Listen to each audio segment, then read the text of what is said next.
1, let's move to section 5 for today. And in this lecture, we are going to discuss the different question types. As you all know, task 1 में बहुत different types of questions मिलेंगे. That is pie chart, bar graph, line graph, different type of questions जो भी हैं, जिस तरीके के दिखते हैं, we will discuss that. So let's begin without wasting any time. Let's see. So the 4 different question types I have given over here, that is graph with a trend, comparative graph, process and map based question. अब यहाँ पर जो मैंने graph लगाए हैं आपको, you can see graph with a trend, comparative graph. This is not arranged in order. You guys can see graph with a trend, that is not a pie chart, right? A map based question, you can see this is not a map जो उसके नीचे है. So I am giving you this task. आप इसे arrange करो कि कौन सा यहाँ पर सही है. तो let's match them together. Okay, take 1 minute and try to match it. This is a pie chart. Okay, तो pie chart किस कैटेगरी में जाएगा? ये एक ट्रेंड का क्वेश्चन है, कंपैरेटिव ग्राफ का क्वेश्चन है, प्रोसेस है या मैप है? वेल मैप तो बिल्कुल नहीं है, यू गाइस कैन सी. तो यहाँ ये चीज़ तो नहीं आएगी. ये एक प्रोसेस चार्ट भी नहीं है, as you guys can see this is not a process one. Comparative graph, comparative, yes it is a comparative graph. You can see over here, यहाँ पर डेटाज दिए हैं एंड दिस इज टेबल 1. तो we can easily compare these things. And graph with a trend. Trend मतलब होता है increasing and decreasing order में. That is this one. So you can see here this comparative graph. ये हमारा ये वाला part हो गया. ठीक है, let's move to the second one, this one. अब ये तो क्लियर है. देखिए यहाँ पे लिखा है स्टोकफोर्ड, राइट? स्टोकफोर्ड. तो ये मैप बेस्ड क्वेश्चन हो गया हमारा. ये साफ साफ यहाँ पर क्लियरली मेंशन है. तो this one will be this. Then आ जाइए third one, that is process one. तो हमारा ये प्रोसेस चार्ट हो जाएगा. क्या होता है process chart? That is a kind of cycle also भी बोल सकते हैं कि वो एक रिपीट साइकिल में हो रहा है. तो that is a process one. तो ये हमारा प्रोसेस हो गया. And finally last one, that is graph with a trend. तो ये हो गया हमारा graph with a trend where they are mentioning about increasing and decreasing order. So let's arrange them properly. So you guys can see over here, ये मैंने सही से arrange कर दिया है. That is graph with a trend, comparative graph, process, map. Okay, so now you can see I have arranged them in order. This is a graph with a trend and the comparative graph, that is pie graph, along with a table graph. Okay, we can easily compare them. Then this is a process chart where you can see it is a kind of flow chart, or it is a kind of cycle, you can say, है ना? This is a reproductive cycle. So this will be a process chart. That means, you know, this process is repeating again and again. तो ये this is called a process chart.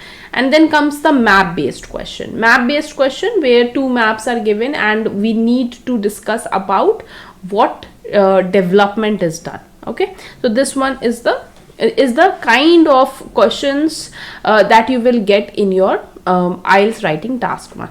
Let's move to the next one. And here in this session we are going to discuss that how you need to write, you know, writing task 1. So the very first paragraph that you have to write is introduction.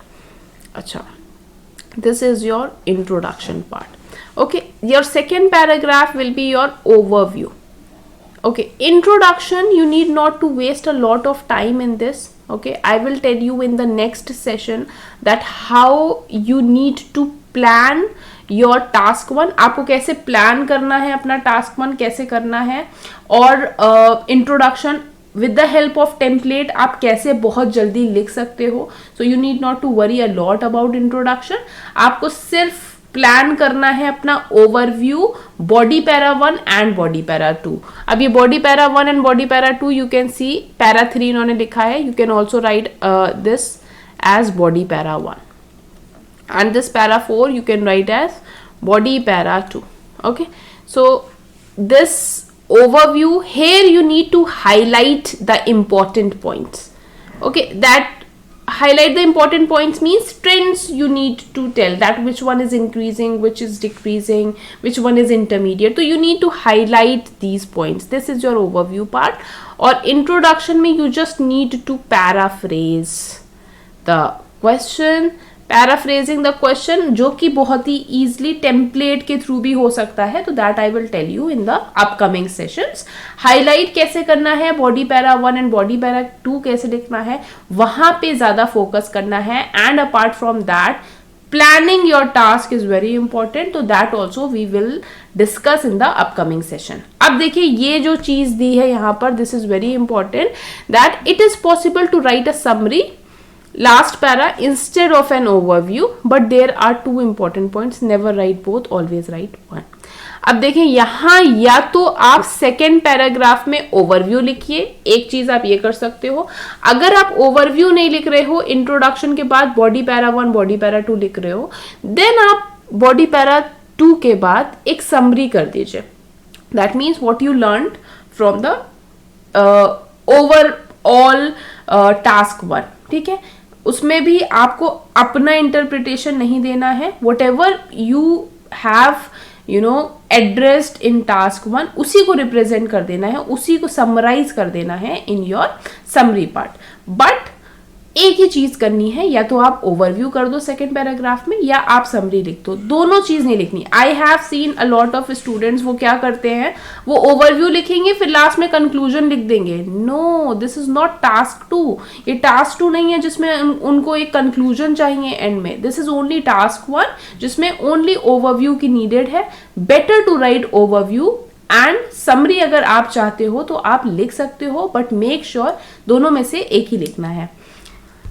I prefer to write an overview because it allows us to tackle a key band descriptor requirement early on. ठीक है, अगर आप overview लिख दोगे तो क्या होगा, examiner आपके सेकेंड पैराग्राफ में ही आपके पॉइंट्स जान लेगा, that what you are highlighting, और आपको कितनी नॉलेज हो गई है पैराग्राफ देख करके, आपका मैप देख करके. So that the examiner will get to know, और आप जो है बहुत ही आसानी से अपने band descriptors easily you will get. ठीक, okay, let's move to the next one now. Now here we will see a type of question. Okay, so here we will learn a lot of things. First of all we will see how the type of question will come, कैसे आएगा question, और हमें क्या approach रखना चाहिए when we are writing. ठीक है, तो पहले तो मैं एक्सप्लेन कर दूंगी आप लोगों को, एंड उसके बाद I will show you one very good writing of a student, ताकि आपको भी आइडिया हो जाए that how you should approach any question of line graph. Okay, this is a line graph kind of question. अब देखिए यहाँ पर map जो दिया हुआ है, इसको रीड कैसे करना है. You must have read these kind of graphs in your secondary education, that is 11th 12th. अब देखिए यहाँ पर क्या दिया है, these are the dates in the horizontal row, और वर्टिकल में क्या दिया है इन्होंने, number of participating students. Participating students के साथ साथ आप कुछ वोकैब्स याद रख लिए, मतलब स्टूडेंट्स टेकिंग पार्ट इन, है ना, student interesting in, student incline towards, ये सब वर्ड्स हम यूज कर सकते हैं when we are writing task 1. अब यहाँ पर क्या क्या है, रनिंग है, बास्केटबॉल है, स्विमिंग है, फुटबॉल है, राइट. तो when we are starting running, so running it is in blue color, basketball it is in green, swimming is in yellow and football is in orange. एक ये चीज mind में रखनी है. ठीक, अब क्या करना है, when you are writing, introduction के लिए आप जगह छोड़ देना. स्टार्टिंग के जो 2 मिनट्स है, then you plan everything. ठीक है, you plan everything and just write over here R B S F. Okay, R stands for running, B stands for basketball, S stands for swimming, F stands for football. Okay, इस तरीके से लिख लीजिएगा. And then you make trends as well, कि कौन सा increase कर रहा है, कौन सा डिक्रीज कर रहा है. As you guys can see, this one is increasing. अब ये आप एरो के हेल्प से भी बना सकते हैं, तो you can C I will mark like this arrow, that means it is increasing, right. Basketball, you can C first it is a constant, तो कांस्टेंट मतलब, और वो भी 60 से थोड़ा सा बड़ा है, तो you just mark a positive sign over here कि हल्का सा ये गया है। Then it is going on decreasing, और डिक्रीजिंग के बाद then it is a constant, ठीक है। Then here also if you will see swimming part, swimming you can see first it is increasing and then it remained constant for a while, एक positive sign लगा दीजिए, it was constant and then it got decrease, ठीक है। next one that is football, football you can see there are fluctuations, ठीक है, तो fluctuations का sign बना दीजिए, you can make your sign on your own so that you can write it is there are ups and downs or fluctuations are there and then it remain constant. So with the help of these arrows also you can plan your task. आप पहले से अपना task plan कर सकते हो.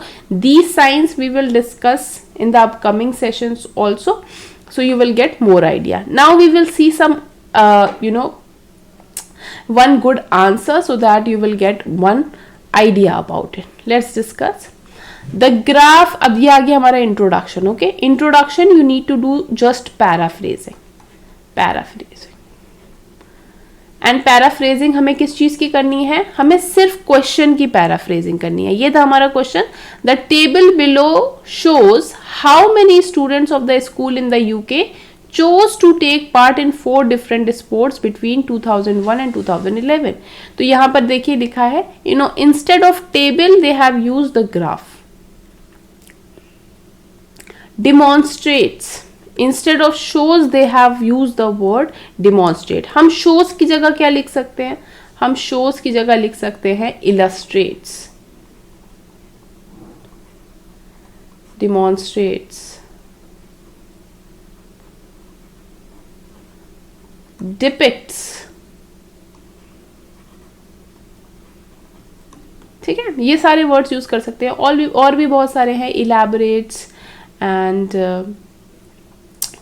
illustrates I have already mentioned. Okay, the number of students of a particular UK school, how many students of a school in a UK, इसकी जगह इन्होंने पैराफ्रेज कर दिया, the number of students of a particular UK school who participated in running. अब यहाँ पर 4 different sports की जगह इन्होंने नाम लिख दिए इनके, रनिंग, बास्केटबॉल, स्विमिंग, फुटबॉल। तो यहाँ पर हो गया running, basketball, swimming, football. Over a 10-year period, ठीक। अब यहाँ पे हो गया बिटवीन 2001 to 2011, कितना टाइम पीरियड हो गया, over a 10-year period from 2001 to 2011. Okay, this is your introduction where paraphrasing is done. Now comes your overview part. Overview, here you need to highlight the points that what is happening, which one is highest, which one is lowest, यही बताना है सिर्फ. You need not to write any data over here. यहाँ पे कोई हम figures नहीं लिखते, कोई stats नहीं लिखते, कोई भी date नहीं लिखते. Okay, try to avoid it. अगर date लिखना बहुत important है then only you write it. Overall, what stands out for the graph is that, you can also write it, overall it is clear that, comma, while the popularity of running grew over the period in question and that of football remained high throughout, the number of students interested in basketball fell sharply. Okay तो एक एक करके इन्होंने बताया है by changing the vocabulary. मैंने बताया था आपको पार्टिसिपेटिंग स्टूडेंट्स की जगह you can write take part in, interested in, inclined in, वही इन्होंने यहाँ पर भी यूज करा है. Interested, remained high throughout, popularity, over the period. Okay, over the period मतलब 10 years के लिए. Then swimming figures meanwhile, meanwhile मतलब उसी टाइम पे, saw an increase followed by drop. अब आ जाइए स्विमिंग पर. Saw an increase followed by drop, पहले इंक्रीज हुआ एंड देन इट ड्रॉप, फिर डिक्रीज हो गया, ठीक है। तो ये जो वोकैबुलरी यहाँ पर यूज करी है, दिस इज वेरी इंपॉर्टेंट, और ये भी हम डिस्कस करेंगे इन द अपकमिंग पैराग्राफ्स। अभी हम सिर्फ देख रहे हैं दैट टास्क 1 का एक model answer, okay. Now let's move to body para 1, okay. ये हमारा ओवरव्यू था। With regard to running and swimming, अब देखिए with to do the clear representation of idea, आप 2 टास्क को एक पैराग्राफ में कर दिए and remaining 2 task you do in another paragraph. अब देखिए मैंने क्या किया है, यहां पर मैंने रनिंग और स्विमिंग को एक पैराग्राफ में कर दिया, ठीक। Why? If you will see running and swimming में क्या हो रहा है, बहुत ही शार्प इंक्रीज है, तो I have done it here, and the rest, that is basketball and football, I'll be doing in the body para 2. Now see, with regard to running and swimming, the starting figures were roughly identical at 18 and 20 participating students respectively, okay. तो ये you can see over here 18 and 20. अब आप यहाँ पर देखोगे that this one is 20, यहाँ पर line है, इसे थोड़ा सा नीचे यहाँ पर 18 ले लीजिए and it will be approximately, इसीलिए मैंने word यूज किया है that is roughly, okay. However, whereas the former climbed to reach 60 students in 2007 before leveling off for the remainder of the period. अब देखिए फॉर्मर एंड लेटर का क्या मतलब होता है। सपोज एक मैप है जो है 1980 का और एक मैप है 1990 का, ओके। तो ये वाला कहलाएगा फॉर्मर, मतलब पहले वाला, एंड ये कहलाएगा लेटर, दैट मीन्स बाद वाला, ओके। तो ये हो गया हमारा former 1। Former climb to reach 60 students in 2007 before levelling off for the reminder of the period. The latter peaked at 50 students in 2006. You can see over here, right? ये यहाँ पर कहाँ पहुँच गया, 60 पे पहुँच गया, right? तो this one is 60, okay? That is mentioned over here. तो and then slip to half this figure in 2011, और 2011 में ये आ गया कहाँ पर, half of what it had been, ठीक है। तो ये हमारा आ गया 2011 में half.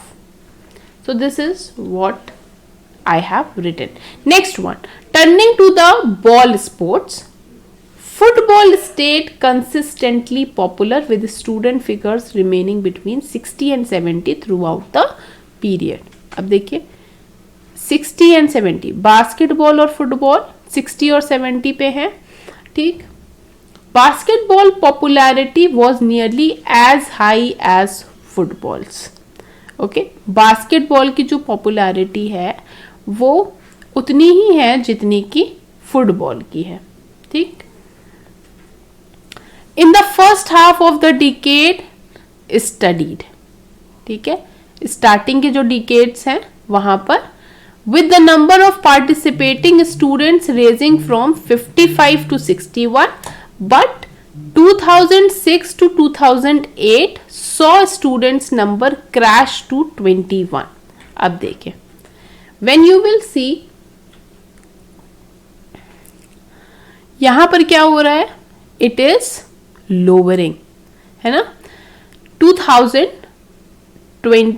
2011 में आते आते there is a fall, what they are trying to say, a figure which had not changed by 2011. अब 55 to 61 आ रहा है with the number of participating students rising from 55 to 61, but 2006 to saw students number crash to 21, ठीक है। तो 2006 to you can see है यहाँ पर students का 50 to 61 पहुँच गया, ठीक है। 50 से लेकर के 61 तक पहुँच गया। So that information is given. right? This one. Okay, so hope you guys have understood what I am trying to say in this session. So this is how the task is written, and this should be the approach when you are writing a answer for task 1. थोड़ी बहुत चीजें clear हो गई होंगी, but as you guys have just started, a lot of things, a lot of difficulties must be there, and it is a challenging task guys. इतना easy नहीं है, I'm telling you. ये अभी easy लगा होगा when I am telling you the vocabularies, I am telling you the trends, but it will become difficult, है ना, when you will be writing. तो बट प्रॉब्लम नहीं है इसमें, we will solve together. हम आने वाले जो सेशंस होंगे उसमें और डिटेल में देखेंगे first of all. And second what we will do, ये जो मैंने एरो वाला मेथड बताया है आपको, इसको और डिटेल में we will study and we will see कि कैसे 20 मिनट्स में we need to complete this task, तो हम क्या अप्रोच रख सकते हैं.